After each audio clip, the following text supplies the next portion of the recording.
Hi yours, అందరికీ నమస్కారం. అక్కలు, చెల్లెళ్ళు, అన్నలు అందరికీ నమస్కారం. గుండెలంతా పిండేసినట్టు అవుతుంది ఒక వార్త తెలియగానే.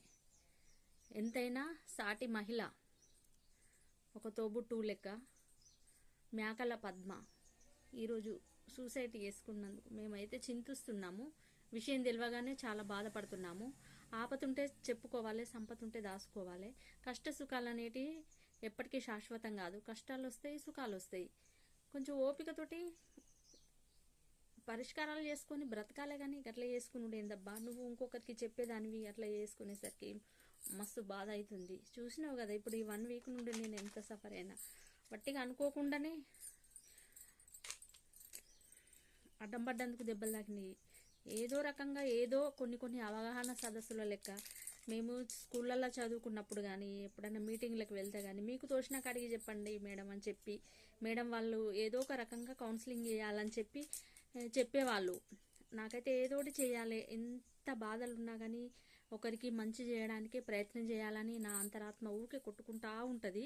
ఈరోజు వీడియో చేసేదైతే అక్క లాంటి పద్మ, మేకల పద్మ కోసమే నేను ఈ వీడియో చేస్తున్నా. హెల్త్ బాగాలేకపోతే మందులు వేసుకోవాలి, కవర్ అవుతాం.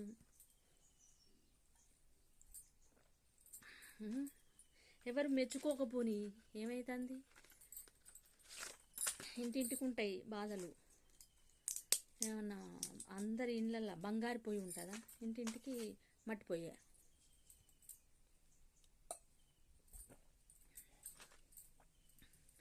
ఏముందబ్బా, ఎప్పటికీ ఉండొచ్చినవా? ఉన్న రోజులు మంచిగా ఉండి ఒకరికి పిల్లలు ఏం కావాలనుకున్నావబ్బా? అంత బాధ అనిపిస్తుంది, మనసు అంతా నీళ్ళు అవుతుంది. పద్మ, అందరం కలిసి కాంగ్రెస్ మీటింగ్కి పోయినాం బస్సులో. మనకెవ్వరు షాల్వా కప్పి సన్మానం చేయకపోని ఏమైతుంది, కిరీటం పెట్టకపోని ఏమైతుందబ్బా?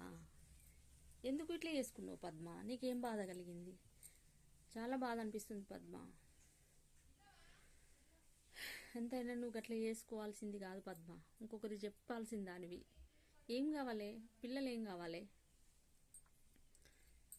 ఇంతకన్నా ఎక్కువ మాట్లాడడానికి రావట్లేదు పద్మ.